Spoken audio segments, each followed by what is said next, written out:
आज हम बात करेंगे किस पे? एम एन श्रीनिवास पे।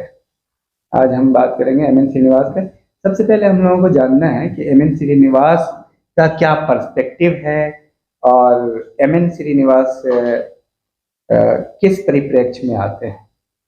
पता है आपको एम एन श्रीनिवास किस परिप्रेक्ष्य? स्ट्रक्चरल फंक्शनल में। अब सवाल ये पैदा होता है कि स्ट्रक्चरल फंक्शनल है क्या, ये समझना जरूरी है। तो स्ट्रक्चरल फंक्शनल क्या है और किसने प्रारंभ किया स्ट्रक्चरल फंक्शनल की कहानी, कौन लोग हैं ये। इस कैटेगरी में जो क्लासिकल एंथ्रोपोलॉजिस्ट स्पेशली कौन कौन लोग आते हैं, कौन कौन सोशियोलॉजिस्ट आते हैं, ये भी जानना जरूरी है। क्योंकि एम एन श्रीनिवास तो भारत में है, लेकिन बाहर के कौन कौन आते हैं, कैसे ये शुरू हुई, स्ट्रक्चरल का मतलब क्या है, फंक्शनल का मतलब क्या है। तो इसमें देखिए एक्चुअली एंथ्रोपोलॉजी से शुरू हुआ स्ट्रक्चरल फंक्शनल जो ये है पर्सपेक्टिव, संरचनात्मक और प्रकार्यात्मक। ये आप जैसे रेड क्लिफ ब्राउन है, मेलनॉस्की है, रेड की ब्राउन है, मेलनॉस्की है। बाद में आप लोग देख लीजिए स्ट्रक्चरल में फंक्शनल में आपको सारे आ जाते हैं, अगस्ट कॉम्ट है, मेल्जर भी आ जाते हैं फंक्शनल में। और टॉलकम पार्सन मतलब ये फंक्शनल पर्सपेक्टिव में टॉप पे आ जाते हैं, एकदम लास्ट में चरम सीमा पे आ जाते हैं। स्ट्रक्चरल फंक्शन में आपको आ जाते हैं आर के मर्टन। ये सब जानना जरूरी, क्योंकि देखिए दिस इज द कॉन्सेप्ट। ये क्वेश्चन जब आपको आएगा एग्जाम में तो सिर्फ ये क्वेश्चन आएगा कि कौन कौन लोग स्ट्रक्चरल है, कौन कौन लोग स्ट्रक्चरल फंक्शनल हैं, ठीक है, क्योंकि फंक्शन की बात करते हैं। तो स्ट्रक्चरल आखिर है क्या? आप में से कोई बता पाएंगे स्ट्रक्चरल क्या है? संरचनात्मक किसे कहते हैं? तो ऑर्डर में किसी भी सोसाइटी को हम स्टडी कर रहे थे, ऑर्डर में स्टडी स्ट्रक्चर में। Very good. देखिए संरचनात्मक का मतलब है, ये साइंटिस्ट जानना चाहते हैं कि स्ट्रक्चर सोसाइटी की कैसे बनी रहती है। समझिए मेन क्वेश्चन ये है कि समाज की संरचना स्ट्रक्चर कैसे एग्जिस्ट कैसे कर रहा है, सारी यूनिट कैसे फंक्शन कर रही है उस स्ट्रक्चर को बनाए रखने के लिए। यूनिट सबका क्या क्या फंक्शन है, क्या कोई इकाई ऐसी भी है जो डिसफंक्शनल है, मतलब बेनिफिशियल नहीं है, क्या सारी इकाई अच्छा ही काम करती है। इनका मानना है, स्ट्रक्चरल का मानना है कि society is indispensable, every part और यूनिट इज इंडिस्पेंसेबल। इनका मानना है कि कोई भी पार्ट नुकसानदेह नहीं, यही इनका क्रिटिसिज्म भी है, ठीक है। चूंकि आज हमें एम एन श्रीनिवास पढ़ना है, लेकिन यह है कि थोड़ा सा हम आपको बता दें। इनकी शुरुआत होती है जैसे रॉबर्ट क्या कहते हैं, रेड क्लिफ ब्राउन, वो 3 थ्योरी देते। वो हमने कभी फंक्शनलिज्म में कहीं पे आप देख लीजिएगा, वीडियो है, वो वहां का एसोली वो आप देखिएगा टॉलकट पार्सन ने पूरा डिस्क्राइब किया हमने विस्तृत रूप से। तो यहाँ पे भी आप ब्रीफ में समझ लीजिए कि उनकी 3 थ्योरी है, यूनिवर्सल फंक्शनलिज्म और फंक्शनल यूनिटी। यूनिवर्सल फंक्शनलिज्म का मतलब सार्वभौमिक प्रकारवाद, दूसरा है प्रकार्यात्मक एकता और तीसरा है फंक्शनल इंडिस्पेंसेबिलिटी, प्रकार्यात्मक अपरिहार्यता। वो कह रहे हैं कि समाज की सभी इकाई एक कार्य करती है, दैट इज यूनिवर्सल फंक्शनलिज्म, और संरचना को बनाए रखने में काम करती है। This is the structural theory. और जब सभी इकाई समाज में काम कर रही है तो यूनिटी बढ़ा रही है, क्योंकि भाई गलत तरीके का आदमी होगा, अब सारे स्टूडेंट पढ़ने लिखने वाले होंगे तो एक दूसरे को कोऑपरेट करेंगे ना, लेकिन एक आवारा है, 2 पढ़ने वाला है, एक बस और घूम रहा है, कोई किसी नेचर का है, तो उसमें क्या होता है ना कि डिस्टरबेंस होता है, पढ़ने वाले नहीं होते। तो सभी इकाई जब फंक्शनल है, यूनिवर्सल फंक्शनलिज्म, सभी फायदेमंद है, सभी इकाई एकता में, समाज की एकता को यानी संरचना को बनाए रखने में फायदेमंद है, और सभी इकाई अपरिहार्य। अपरिहार्य का मतलब जिसको हटाया नहीं जाता। जैसे मान लीजिए कि हाथ है, आपका हाथ जो है ना इंडिस्पेंसेबल है। कई बार क्या होता है ना कि हाथ में क्या कुछ जख्म हो गया या कोई हाथ कमजोर हो गया, तो क्या उसको काट के फेंक तो नहीं देना है ना। आइए सर, समझ में आई बात? That is indispensability of any unit. तो सो स्ट्रक्चरल फंक्शनल समझ में आ गया कि समाज की संरचना कैसे बनी रहती है। तो इन देखिए एम.एन. श्रीनिवास 1916 में पैदा हुए, 1999 में उनकी मृत्यु हुई। और ये मैसूर कर्नाटक के हैं, ठीक है, मैसूर में इनका जन्म हुआ। इन्होंने स्टडी किया कुर्ग पे, ठीक है। और हाँ, अब मेथड इनका क्या है, देखिए सारे साइंटिस्ट का आपको मेथड जानना जरूरी है। The methodology is called structural functional, संरचनात्मक और कार्यात्मक। आप इसको एक एक पॉइंट को आप लिख लेंगे। देखिए एक एक पॉइंट पे आपको लिखना है एक एक पैराग्राफ एग्जाम में, अगर आप इस पे लिखते हैं। और बाकी नेट में तो कुछ भी क्वेश्चन आ सकता है। इन्होंने जो स्टडी किया, इन स्टडी में इन्होंने पार्टिसिपेशन ऑब्जर्वेशन मेथड इस्तेमाल किया। इन्होंने 1 साल स्टडी किया रामपुरा विलेज, जिन्हें कोटघल्ली, शुरुआत में इस गांव का नाम, इसका उन्होंने स्टडी किया। और उसके बाद इन्होंने Delhi university school of economics में और बड़ौदा यूनिवर्सिटी, दोनों जगह पे आपने वहाँ पे क्या कह रहे कि रिसर्च किया, पढ़ाया भी। और बॉम्बे यूनिवर्सिटी से घुरिये के अंडर में स्पेशली रिसर्च है इनका। घुरिये के स्टूडेंट्स हैं, जिस घुरिये के स्टूडेंट हैं ज्यादातर, क्योंकि GS Ghurye father of sociology in India है, तो सब उन्हीं के निर्देश पे काम कर रहे होंगे। तो एम.एन. श्रीनिवास उनके स्टूडेंट है। इन्होंने 2 जगह पढ़ाया, दिल्ली में और बड़ौदा में। और यहाँ और एक और बहुत महान हस्ती हैं, उनके भी स्टूडेंट है, इवांस प्रिचार्ड, लिख लीजिए, इवांस प्रिचार्ड, ऑक्सफोर्ड यूनिवर्सिटी में। रेडक्लिफ ब्राउन और इवांस प्रिचार्ड, रेडक्लिफ ब्राउन का भी नाम लिखा। अभी मैंने रेडक्लिफ ब्राउन की बात की थी स्ट्रक्चरलिज्म में, तो जाहिर सी बात है उनसे इंप्रेस होंगे, समझ में आई बात। तो रेडक्लिफ ब्राउन और इवांस प्रिचार्ड ये सब फंक्शनलिज्म स्ट्रक्चरलिज्म है। इनसे इनके भी चेला है, ये इनके भी स्टूडेंट, ये ऑक्सफोर्ड यूनिवर्सिटी में भी पढ़े और 2 जगह पढ़े, बॉम्बे यूनिवर्सिटी, ऑक्सफोर्ड, 2 जगह रिसर्च किए और 2 जगह पढ़ाए, दिल्ली यूनिवर्सिटी और बड़ौदा। थोड़ा बहुत जानना जरूरी है, ठीक है। इनकी किताबों का नाम देखिए, आप आराम से मतलब इसको लिख लेंगे, कोई इशू नहीं है। इनकी किताब जो मशहूर किताब है वो आपको याद होना चाहिए एग्जाम में भी, चाहे वो कोई भी एग्जाम हो, बीए एमए का भी एग्जाम है उसमें भी, चाहे इसमें नेट में तो पूछता है।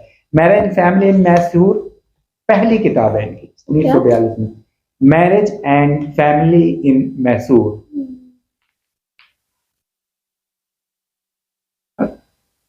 बेस्ट है कि आप बाद में लिख लेंगे, मैं बताता जा रहा हूँ, इसको आप नोट कर लेंगे।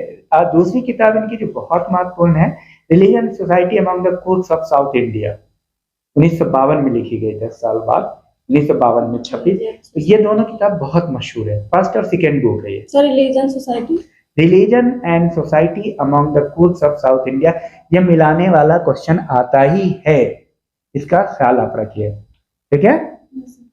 नेक्स्ट है, आप अभी लिखिए मत, मैं जस्ट एक बार जो है ना बता देता हूँ, और मैं जब बताऊंगा ये किताब इंपॉर्टेंट है तो उसको जरूर याद करेंगे, बाकी को भी कर पाए तो ठीक है, लेकिन इंपॉर्टेंट को, क्योंकि वो नेट में आता है। ये दोनों पहली किताब जो है, ये दोनों किताब marriage and family Mysore, year की जरूरत नहीं है, थोड़ा ध्यान देने की जरूरत है। Religion society among the Coorgs of South India, फिर हम लोग क्वेश्चन देखेंगे, ईयर पूछ रहा है तो थोड़ा सा इंपॉर्टेंट बुक का ईयर देखना है, जैसे division of labour in society में उसका ईयर क्या है, 1893, सोसाइटी 95, उस तरह आगे हाँ, एक और किताब है 1997 की उनकी, तो कुछ इंपॉर्टेंट जैसे पॉजिटिव फिलॉसफी, पॉजिटिव पॉलिटी, कुछ किताब है, टॉलकट पार्सन्स की किताब है, सोशल सिस्टम 1951 की, theory of structural and functional theory ये 1937 की है, ठीक है। तो कुछ मतलब किताबों का इंपॉर्टेंट किताब है, उसका आपको याद रहना चाहिए, कई बार मिलाने के लिए आता है, लेकिन सबका नहीं, कुछ खास का। तो एक किताब है इंडियाज, देखिए इंडियाज विलेज है, एम.एन. श्रीनिवास की 1955 में, लेकिन यहाँ पे कंफ्यूजन क्या, दुबे जी की किताब है इंडियन विलेज, तो ध्यान रहे इंडियन विलेज एस.सी. दुबे की है और इंडियाज विलेज, हाँ, दोनों एक ही कैटेगरी का आदमी है, स्ट्रक्चरल फंक्शन, ठीक है। India's village M N. Srinivas, Indian village S C. Dube. Social change in modern India बहुत मशहूर किताब है। ये सब जो मैं बोल रहा हूँ चारों किताब बहुत मशहूर है। सोशल चेंज इन इंडिया बहुत मशहूर किताब है। इन्होंने संस्कृताइजेशन वेस्टर्नाइजेशन पे इसी में बात की। सोशल चेंज इन इंडिया, अब जैसे क्वेश्चन आ जाता है संस्कृताइजेशन की बात किस किताब में की, तो Indian social change in India, इन्हीं की किताब मशहूर है जो सोशल चेंज पे लिखी गई थी। इंडिया सोशल स्ट्रक्चर, ये भी इनकी किताब है। रिमेम्बर्ड विलेज इनकी किताब है 1976 में, दी रिमेम्बर्ड विलेज। एक्चुअली इनकी जो इन्होंने जो लिखा था ना थेसिस, तो वो गायब हो गया, तो बाद में जाकर के उन्होंने रिमेम्बर्ड कुछ चीजें अपनी याद से कौन सी ईयर में इन्होंने 1976 में, हाँ, nation building in independent India, dimension of social change in India, ये भी इनकी किताब है। माय बड़ौदा डेज, ये भी किताब है। The dominant caste and other essay, ये बहुत मशहूर किताब है। The dominant caste and other essay, ये भी इनकी मशहूर किताब है। ठीक है, और किताबें तो बहुत है इनकी। Indian society through personal writings, village caste, gender method, but हमने आपको इम्पोर्टेंट किताब के नाम बता दिए हैं। और आपको ये भी पता चल गया है कि क्या कह रहे कि इनका पर्सपेक्टिव, स्ट्रक्चर, फंक्शन, पॉइंट्स पे बात की है, उस पर हम लोग बात करेंगे ब्रीफली, खास तौर से जैसे वेस्टर्नाइजेशन की बात की, संस्कृताइजेशन क्या क्या होता है। और तो इनके लिए महत्वपूर्ण बात है, जीएस गुरिया के स्टूडेंट है, दो बार इन्होंने पीएचडी किया हुआ है। ठीक है, और उनका जो पीएचडी का जो थेसिस है उसी पे लिखा हुआ है religion and society among the groups of South India, इन्हीं के पीएचडी का ही वो कंटेंट है। इन्होंने संस्कृताइजेशन की बात की, संस्कृताइजेशन से पहले इन्होंने ब्राह्मणीकरण की बात की, और अब हम आपको थोड़ा संस्कृताइजेशन वेस्टर्नाइजेशन की बात बताते हैं। क्या है, क्योंकि ये जानना जरूरी है, क्योंकि इनका ये कॉन्सेप्ट है। ये बात तो समझ में आ गई, स्ट्रक्चरल फंक्शन में पूरा हर चीज। ठीक है, तो एक्चुअली ये सामाजिक परिवर्तन के प्रक्रिया को समझ रहे थे कि भारत में सामाजिक परिवर्तन की प्रक्रिया किस तरह से होती है। तो दो तरह से होती है, योगेंद्र सिंह ने कहा, जो कि बाद में फिर इंडोजीनस और एक्सोजीनस। तो इन्होंने बात की जो इंडोजीनस है उसको संस्कृताइजेशन, संस्कृतिकरण क्या है, और संस्कृतिकरण से पहले इन्होंने जो शब्द दिया था उसके लिए, ये क्वेश्चन आता है, नेट में भी आता है, और आप एमए वगैरह में लिखने के लिए बहुत बेहतरीन है। संस्कृतिकरण से पहले इन्होंने यूज किया ब्राह्मणीकरण। तो ब्राह्मणीकरण, इसमें क्या है कि संस्कृतिकरण है क्या प्रक्रिया, पहले ये जानने की जरूरत है। संस्कृतिकरण एक ऐसी प्रक्रिया है जिसमें कोई निम्न हिंदू जाति या जनजाति या कोई समूह उच्च जाति की, पहले इन्होंने कहा ब्राह्मण की, बाद में कम सामान्य रूप से उच्च जाति के तौर तरीके, रीति रिवाज, खान पान, जनेऊ धारण करने का तरीका, संस्कार सीखता है, तो बोल रहे 2 या 3 जनरेशन के बाद उसको ये मान्यता मिल जाती है कि वो उस जाति में प्रवेश कर जाता है। दैट इज संस्कृताइजेशन, संस्कृतिकरण है। लेकिन अब सवाल इसमें एक ये पैदा होता है कि इस संस्कृताइजेशन जो है ना, मतलब 2 तरह के चेंजेस होते हैं, एक हॉरिजॉन्टल चेंज होता है लाइफ में, एक वर्टिकल चेंज होता है। वैज्ञानिकों का कहना है कि संस्कृतिकरण की प्रक्रिया में जब कोई नीच हिंदू जाति, निम्न हिंदू जाति या जनजाति उच्च जाति के रीति रिवाज को जब अपनाता है, तो इसमें जो है ना क्या कहते हैं कि वर्टिकल मोबिलिटी नहीं होती। कौन सी मोबिलिटी होती है? हॉरिजॉन्टल। बहुत ज्यादा स्टेटस में चेंजेस नहीं आता, स्ट्रक्चरल चेंज नहीं आता, इंडिविजुअल चेंज आता है। जैसे उस व्यक्ति की स्थिति में परिवर्तन होती है, लेकिन उस व्यक्ति के पूरी सोसाइटी की स्थिति में परिवर्तन नहीं आता। जो व्यक्ति कोशिश कर रहा है उसके स्टेटस में चेंज आता है, इंडिविजुअल कह रहे हैं, स्ट्रक्चरल चेंज नहीं होता, पूरी सोसाइटी चेंज नहीं होती। मान लो कोई निम्न हिंदू जाति है और वो इस प्रक्रिया में क्या करता, मान लो वो चला गया, वो है कहीं का, पटना का या बनारस का, अब वो आ गया कहीं और दिल्ली। अब दिल्ली में तो उसको कोई नहीं जानता है, तो पटना या बनारस से आके दिल्ली में अपने को घोषित कर दिया कि वो ब्राह्मण है। ठीक है, अब बहुत दिन तक रहा, 30-40 साल, बच्चे भी उसके बड़े हो गए, डॉक्टर हो गए। अब बच्चों के नाम के आगे भी पांडे लगा दिया, ठीक है, और मेडिकल को अपने नाम के आगे भी लगाया, सारा चीज मॉडिफाई कर लिया। तो बोल रहे हैं 2-3 जनरेशन के बाद उसको मान्यता मिल जाती है, लेकिन ये पूरी सोसाइटी को चेंज नहीं करता है, ये इंडिविजुअल चेंज है, स्ट्रक्चरल चेंज नहीं है। और कई बार ये जो है ना पोजिशनल चेंज है ऐसा बताते हैं, ठीक है। और एक टर्म है डिसंस्कृताइजेशन। संस्कृताइजेशन के जस्ट अपोजिट है संस्कृतिकरण की चर्चा। तो किसने की थी? एम.एन. श्रीनिवास ने। तो डिसंस्कृताइजेशन की चर्चा डी.एन. मजूमदार ने की। किसने की? डी.एन. मजूमदार। इसमें ये कह रहे हैं कि यहाँ जस्ट उल्टी प्रक्रिया है। संस्कृतिकरण की एक्चुअली उन्होंने आलोचना की। उन्होंने कहा कि संस्कृतिकरण ही नहीं हो रहा, सोसाइटी में भी संस्कृतिकरण भी हो रहा है। कुछ ऊंची जाति के लोग भी निम्न जाति के तौर तरीके को अपना रहे हैं, जैसे मांस मछली खाना, ठीक है, ये सारी चीजें करना, तो वो भी डिसंस्कृताइजेशन की श्रेणी में। और ऊंची जाति के लोग भी रिजर्वेशन की मांग कर रहे हैं, जो कि तो ये सारा डी.एन. मजूमदार ने कह रहे हैं कि दोनों प्रक्रिया है, संस्कृताइजेशन भी और डिसंस्कृताइजेशन भी है। इस तरह से एक टर्म है वेस्टर्नाइजेशन। वेस्टर्नाइजेशन क्या है? वेस्टर्नाइजेशन में क्या कह रहे हैं कि हमारे एम.एन. श्रीनिवास कहते हैं कि इस प्रक्रिया में हम लोगों ने 150 साल में अंग्रेजों के तौर तरीके, रीति रिवाज, संस्कृति जो सीखा और उसका भारतीय समाज पे जो प्रभाव पड़ा, उसका स्टडी वेस्टर्नाइजेशन के। इस 50 सालों में हम पे जो प्रभाव पड़ा, हर तरह से क्या क्या प्रभाव पड़ा। देखिए, वेस्टर्नाइजेशन को वो वैल्यू फ्री कॉन्सेप्ट के रूप में, कि जिसमें वैल्यू नहीं था। इसमें जैसे मान लिया, इसमें हम लोगों ने सीखा लॉजिक, तार्किकता। इसमें हम लोगों ने सीखा इक्वलिटी की बात, समानता, ब्रिटिश हुकूमत आने के बाद। इसमें हम लोगों ने सीखा धर्मनिरपेक्षता। ये सारे कॉन्सेप्ट जो है ना ब्रॉड कॉन्सेप्ट, इनका कहना है कि ये कॉन्सेप्ट वैल्यू फ्री है, वैल्यू से रिलेटेड नहीं है, किसी एक व्यक्ति को नहीं सीख रहे। बट आलोचकों का मानना है कि वेस्टर्नाइजेशन में सिर्फ अंग्रेज और ब्रिटिश लोगों के संस्कृति को और उनके आइडियाज को, लॉजिक को हमने सीखा। एक नैरो कंसेप्ट है। क्यों? क्योंकि हम वेस्टर्नाइजेशन सिर्फ वेस्ट को सीख रहे हैं, पूरे वर्ल्ड को नहीं सीख रहे, तो थोड़ा नैरो हो गया। मतलब बाद में जो कॉन्सेप्ट है लिबरलाइजेशन, मॉडर्नाइजेशन, इससे ज्यादा रिफाइंड कॉन्सेप्ट है। मॉडर्नाइजेशन कॉन्सेप्ट में कोई मतलब कि एक कंट्री बेस्ड सेंटर नहीं है कि वो कंट्री से सीख रहे हैं। यहाँ पे क्या है, एक कंट्री की बात है, ब्रिटिश से सीख रहे हैं वेस्टर्नाइजेशन। किससे सीख रहे हैं? ब्रिटिश हुकूमत से सीख रहे हैं। तो ये एक नैरो कंसेप्ट है, बट वैल्यू फ्री है। वैल्यू फ्री क्यों? क्योंकि ऑब्जेक्टिव है, साइंटिफिक है, यूनिवर्सल है, रैशनल है, लॉजिकल बात करते हैं, ठीक है। एक कॉन्सेप्ट है डोमिनेंट कास्ट, प्रभु जाति। थोड़ा थोड़ा इसको आप जान लीजिए। प्रभु जाति क्या है? प्रभु जाति के बारे में, व्हाट इज प्रभु जाति?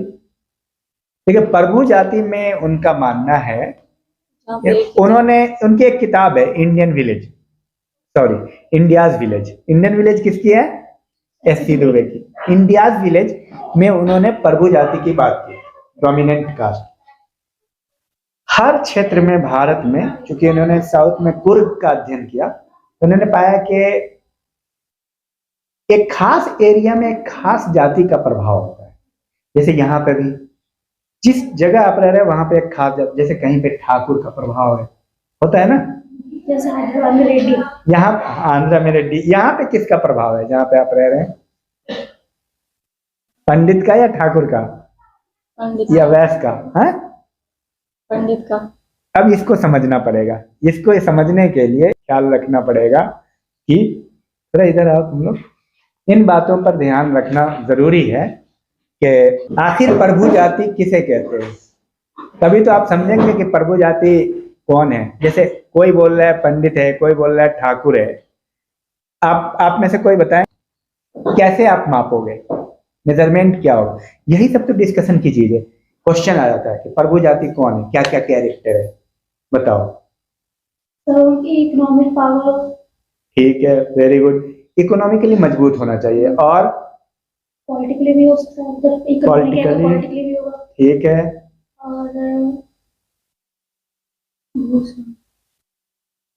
और देखिए, प्रभु जाति का सबसे जो इम्पोर्टेंट कैरेक्टर है कि पॉपुलेशन में सबसे ज्यादा होगा, जनसंख्या में। ठीक है। देखो, जिस एरिया में जनसंख्या जिसकी ज्यादा होगी सर वही- उसका वो स्वामी। वर्चस्व तो वही होगा, वोट तो उसी को मिलेगा जी। भाई। ग्राम प्रधान तो उसी का व्यक्ति बनेगा ना, क्योंकि भारत में जाति व्यवस्था का प्रभाव है, तो अपने जाति के व्यक्ति को वोट दे देते हैं। तो अब देखो, पॉपुलेशन का किससे रिलेशन है? पॉलिटिक्स से रिलेशन है। जो जाति ज्यादा होगी उस जाति का व्यक्ति पॉलिटिक्स में आएगा, उसी के लोगों से वोट ज्यादा देंगे। जैसे यादव का था। बिहार में यादव, कुर्मी, जहाँ से नीतीश कुमार कुर्मी है और लालू यादव यादव है, तो दोनों मिल गया, दोनों पावर ज्यादा पॉपुलेशन है, ठीक है। उसी तरह आंध्र प्रदेश में रेड्डी है। तो अगर मान लो उत्तराखंड की बात करें तो उत्तराखंड में कौन है? ठाकुर, ठाकुर ही तो है, यहाँ के मुख्यमंत्री हैं। तो ये क्या है? ठाकुर है, पंडित ठाकुर है। तो ठाकुर ज्यादा है ना, सीधे सीधे पॉलिटिक्स पे प्रभाव पड़ रहा है। ऐसा नहीं है कि स्टडी गलत है एम.एन. श्रीनिवास की। तो प्रभुत्व जाति का प्रभाव जनसंख्या नंबर 1 पे, पॉलिटिकल, उसके बाद सोशल स्टेटस भी बढ़ते, सोशली भी हाई होते। अब जैसे सोशली हाई इसलिए है, जैसे देखो मान लो यहाँ पे ठाकुर है, ठाकुर का सामाजिक स्तर ऊंचा है कि नीचा है? ऊंचा है ना। जिस कास्ट की जनसंख्या ज्यादा होगी उसकी सामाजिक स्तर उस एरिया में ज्यादा होती है। साधनों पे उसका कंट्रोल होता है, मीन्स पे उनका भी कंट्रोल होता है। जैसे कर्नाटक में उक्का लिंगा होता है, अभी कर्नाटक में चल रहा है ना, उक्का लिंगा होता है, ठीक है। तो एस.सी. दुबे ने यहाँ पे एक कॉन्सेप्ट दिया, डोमिनेंट पर्सन की बात की, वो कास्ट की बात नहीं करते हैं। ये सब कुछ कॉन्सेप्ट ऐसे हैं में पूछ देते हैं, तो उस पर भी थोड़ा फोकस रहना चाहिए। एक कॉन्सेप्ट है सेकुलराइजेशन, उसकी भी बात की, धर्मनिरपेक्षीकरण, ठीक है। किसने बात की? एम.एन. श्रीनिवास ने। धर्मनिरपेक्षीकरण में का आधार क्या है? तो उसका आधार है तार्किकता, लॉजिकल, साइंटिफिक, वैज्ञानिकता, ठीक है। यूनिवर्सल, सार्वभौमिक होता है। जो भी धर्मनिरपेक्षता है ऑब्जेक्टिव होता है, सबके लिए एक होता है। जैसे मान लो धर्मनिरपेक्ष सोसाइटी में क्या है कि सभी को पूजा पाठ करने का अधिकार है, सभी को समानता का अधिकार है, सभी को स्वतंत्रता का अधिकार है। लेकिन जैसे मान लो इस्लामिक राज हो जाए या ईसाई का राज हो जाए, चाहे हिंदू राष्ट्र हो जाए, तो राजा अपने हिसाब से उसको फिक्स करता है। तो सेकुलराइजेशन का कॉन्सेप्ट भी दिया, जिसका आधार ये सब है, लॉजिकल है, यूनिवर्सल है, रैशनैलिटी है, साइंटिफिक अप्रोच है, ऑब्जेक्टिविटी है, ठीक है। और इसमें lack of religious sentiment, religious factor की कमी होती है सेकुलराइजेशन में। धार्मिक तथ्यों की बात नहीं होती। सेकुलराइजेशन में डिफरेंशिएशन ऑफ पॉलिटिक्स होता है, इकोनॉमिक्स होता है। जैसे धर्मनिरपेक्षता में क्या होता है कि राजनीतिक विचारों की आज़ादी होती है। भाई जिसको मन है कोई कांग्रेस में शामिल हो जाए, जिसको मन है भाजपा में शामिल हो जाए, जिसको मन है समाजवादी में, बहुत सारे वादी है, जिसको मन है बहुजन समाज में शामिल हो जाए। लेकिन जब मान लो एक धर्मनिरपेक्षता नहीं रहेगी, सांप्रदायिक राज रहेगा, एक धर्म का राज होगा, तो उसमें पार्टी नहीं रहेगी। फिर पार्टी का खेल, फिर आपकी बात नहीं रहेगी उसमें, बस सरकार की बात रहेगी, आपकी कोई बात नहीं होगी। फिर अगर सरकार बोलेंगे कि ये शिक्षा होगी तो वही होगी। यहाँ पे क्या है, सबकी बात होती है। कॉमन मिनिमम प्रोग्राम भी बोलते हैं, उसका नाम है। तो ये था। और एम.एन. श्रीनिवास का वर्ल्ड एंथ्रोपोलॉजी पे काफी प्रभाव था, शिकागो स्कूल में भी प्रभाव था, British school of social anthropology में प्रभाव था। दो स्कूल थे, एक ब्रिटिश और एक शिकागो जो अमेरिका में है, ठीक है। ब्रिटिश स्कूल ऑफ सोशियोलॉजी में ना ह्यूमन बिहेवियर पे ज्यादा फोकस किया जाता है। किस पे? ह्यूमन बिहेवियर पे, ब्रिटिश में। और अमेरिकन एंथ्रोपोलॉजिस्ट जो है कल्चर को सेंटर मानते हैं, सोसाइटी के कल्चर को। ब्रिटिश वाले ह्यूमन बिहेवियर को। ये है बेसिक। उसके बाद एक इनका कॉन्सेप्ट है स्प्रेड। स्प्रेड, विस्तार। सॉरी। तो उनका जो कॉन्सेप्ट है कि ये सारा जो कॉन्सेप्ट है उसका विस्तार कैसे है, जैसे संस्कृतिकरण, पश्चिमीकरण, जैसे डोमिनेंट कास्ट, इसके विस्तार को उन्होंने बताया कि लोकल लेवल पे भी है, जैसे स्थानीय स्तर पे भी है ये सारे कॉन्सेप्ट, क्षेत्रीय स्तर पे भी है, स्टेट लेवल पे भी है, फिर बोलते हैं नेशनल लेवल पे भी है, नॉर्थ और साउथ लेवल पे भी है। जैसे बहुत सारे कॉन्सेप्ट जैसे साउथ लेवल पे है ना, बहुत सारे कॉन्सेप्ट नॉर्थ लेवल पे है, बहुत सारे कॉन्सेप्ट लोकल लेवल पे है, बहुत सारे कॉन्सेप्ट इंडिया लेवल पे है। अब जैसे मान लो राम है, श्री राम, तो उसको इंडिया लेवल पे मान रहे हैं, लेकिन लोकल लेवल पे भी है। लोकल लेवल पे उसके अलग अलग भी रूप है, स्टेट लेवल पे भी है। कई लोग होली जो है ना एक दिन पहले मनाते हैं, कई एक दिन बाद मनाते हैं। 13 दिन पहले। हाँ, तो इस टाइप का इन्होंने बताया। ये सारे जो कॉन्सेप्ट है इसका विस्तार जो है अलग अलग तरीके से है। ये ऐसा नहीं है कि सिर्फ लोकल लेवल पे, बल्कि ये सारे कॉन्सेप्ट को उन्होंने बताया। लोकल लेवल पे भी है, स्टेट लेवल पे भी है, नेशनल लेवल पे भी है, साउथ नॉर्थ पे भी है और इंडिया लेवल पे। तो ओवरऑल निष्कर्ष ये है कि एम.एन. श्रीनिवास संरचनात्मक प्रकार्यात्मक हैं। इंडियाज विलेज भी इनकी किताब है, रिमेम्बर्ड विलेज इनकी किताब है, कुर्ग का इन्होंने स्टडी किया। इनके टीचर कौन है? जी.एस. घुरिये हैं। और इनके टीचर कौन है? विदेश में इनके 2 टीचर हैं। रेडक्लिफ ब्राउन की बात हमने की थी, और इवान स्प्रिचार्ड। ये सारी चीजें हैं। 2 बार इनका रिसर्च हो चुका है। एक बार आपको रिसर्च हुआ है इसका बॉम्बे यूनिवर्सिटी में घुरिये के अंडर में, और एक ऑक्सफोर्ड यूनिवर्सिटी में रेडक्लिफ ब्राउन और इवान स्प्रिचार्ड हैं इनके गुरु, ठीक है। रेडक्लिफ ब्राउन भी स्ट्रक्चरल फंक्शनलिज्म है और ये भी स्ट्रक्चरल फंक्शनलिज्म मेनली किस बात पर ध्यान देता है? इस बार आप लोगों को बोलना है, किस बात पर ध्यान देता है? समाज की संरचना कैसे बनी रहती है। समाज की संरचना को बनाने के लिए विभिन्न इकाई इस प्रकार कार्य करते हैं। क्या सभी इकाई कार्य करते हैं? सभी इकाई का योगदान क्या है जो समाज के संरचना को बनाए रखती है? अगर ये बात उतनी आसानी से नहीं समझ में आती तो समाज को मान लो एक व्यक्ति, अब पूरे व्यक्ति का बॉडी कैसे बना हुआ है, कैसे उसका पाँव काम कर रहा है, कैसे हाथ काम कर रहा है, क्या पूरे बॉडी में कोई अंग ऐसा है जो बिना काम का है, उसको काट के हटाया जाए? तो वही बात ये कह रहे हैं, उसी का स्टडी कर रहे हैं। पूरा बॉडी कैसे, एक एक उंगली जो है बॉडी का, एक उंगली किस तरह काम करती है, ये जिस्म बना हुआ है, किस तरह जिस्म की व्यवस्था बनी हुई है, किस तरह समाज की व्यवस्था बनी हुई है, एक एक अंग का समाज के किस प्रकार योगदान है समाज को बनाने में, इसी का अध्ययन संरचनात्मक करते हैं, प्रकार्यात्मक। संरचना और प्रकाश दोनों जरूरी है संरचना को बनाए रखने के लिए, लेकिन इनकी आलोचना भी बहुत हुई। प्रारंभिक संरचनावादी में रेडक्लिफ ब्राउन हैं, मेलनॉस्की हैं, प्रकाशवादी माने जाते हैं। और उसके बाद जितने भी शुरुआत में हैं सब संरचनावादी हैं। एमाइल डर्कहाइम हैं, प्रकाशवादी हैं। अगस्ट कॉन को भी प्रकार, रिवोल्यूशनिस्ट भी हैं, ये सब खुद विकासवादी हैं। आपको टॉलकट पार्सन हैं, आगे आ जाइए मर्टन हैं, ये सब संरचना और प्रकारवादी हैं, संरचनात्मक प्रकारवादी हैं।